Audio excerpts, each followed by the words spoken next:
बहराइच नानपारा में अम्बेडकरवादी एवं समाजवादी अनुसूचित जाति प्रकोष्ठ के संयुक्त तत्वावधान में बाबा साहेब अम्बेडकर जयंती के क्रम में सम्मान स्वाभिमान समारोह का आयोजन किया गया। इस अवसर पर पत्रकारों के सवालों को जवाब देते हुए सपा जिला अध्यक्ष रामहर्ष यादव ने कहा कि बीजेपी समय समय पर कुछ गुंडों के चेहरे को बदलकर नया नाम दे देती है। एक टाइम बजरंग दल का था, अब नाम बदलकर करनी सेना हो गया। ये गुंडों का एक समूह है जो बीजेपी ने तैयार किया है। इनके हाथ में तलवार देकर देश में दलितों, पिछड़ों की भागीदारी और जो सशक्तिकरण का आंदोलन चल रहा है उसे रोका जाए। पूर्व में लोकसभा में हुई हार से बौखलाई भाजपा ने अब गुंडों के हाथों में तलवार दे दी है और उत्तर प्रदेश के और लोकतंत्र को खत्म करने का प्रयास कर रही है। वक्फ बिल पर कहा कि एक साजिश है। दूसरी ओर पूर्व कैबिनेट मंत्री याशर शाह ने कार्यकर्ताओं को संबोधित करते हुए कहा कि संविधान की रक्षा करनी है, बाबा साहेब के संविधान और विचारों को, उनके आशीर्वाद को जिंदा रखना है तो इस देश का प्रधानमंत्री अखिलेश यादव को बनाना होगा। यदि ऐसा नहीं हुआ तो आने वाली पीढ़ी बाबा साहेब का नाम और संविधान, हमारा आपका नाम भूल जाएगी।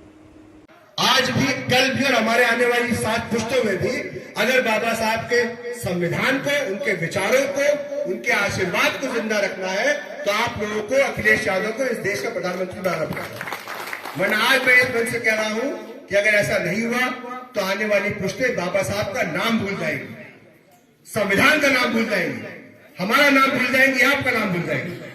और हम ये आज के उठा करनी सेना जो है एक के बाद सापा सांसद को निशाना बना रही, उसके कहा जा रहा है इसको लेकर जो है बीजेपी भी एक राजनीति कर रही है। इस पर आपका क्या कहना है? भारतीय जनता पार्टी समय समय पर कुछ गुंडों के चेहरों को बदल बदल करके नया नाम देती रही। एक टाइम बजरंग दल का था और बजरंग दल अब कन्वर्टेड हो गया है करणी सेना।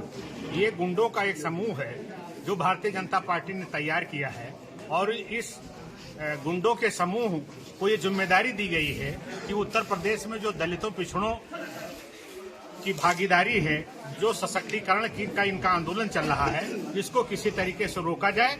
और उत्तर प्रदेश में जो भारतीय जनता पार्टी की शर्मनाक लोकसभा में हार हुई है, इसके बाद घबराई हुई भारतीय जनता पार्टी ने गुंडों को हाथ में तलवार दे करके उत्तर प्रदेश के लोकतंत्र को खत्म करने की साजिश रची है। वक्फ बिल को लेकर बड़े पैमाने पर विरोध पूरे देश में न हो रहा है, उस पर आपका क्या कहना है? जो ये सरकार, खास तौर से बीजेपी लोग बता रहे हैं कि बीजेपी ने अपने मकसद के लिए इसको पास कराया, क्या कहेंगे इस पर? पूरे देश की जो सरकारी जमीनें हैं और संस्थाओं की जमीनें हैं, छीन करके अडानी और अंबानी को देने के लिए नए नए कानून बना रहे हैं और उसी की साजिश का एक अंग है ये वक्फ कानून, जो अल्पसंख्यक